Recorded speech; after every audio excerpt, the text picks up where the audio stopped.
Hi guys, কি খবৰ? আমাৰ আপাই আজি নানিহঁতত যাব। মানে সি ঘৰত থাকিলে সি ঘূৰিব নাপায়, সেইকাৰণে সি যিমান পাৰে নানিহঁতত যায়। তাতে গ'লে সি লেও লেওকৈ ঘূৰি থাকিব পাৰে।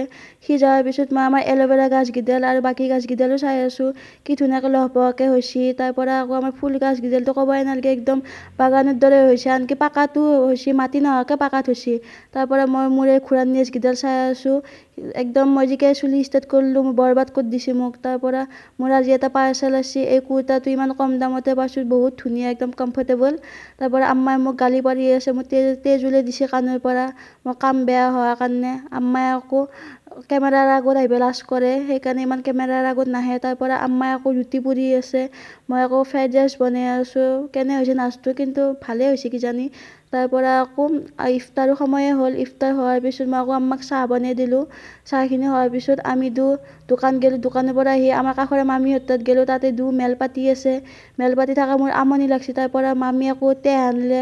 টেহ খোৱাৰ পিছত আমি ঘৰত আহিলোঁ। সকলোৱে মোক ছাবস্ক্ৰাইব কৰি দিব। বাই।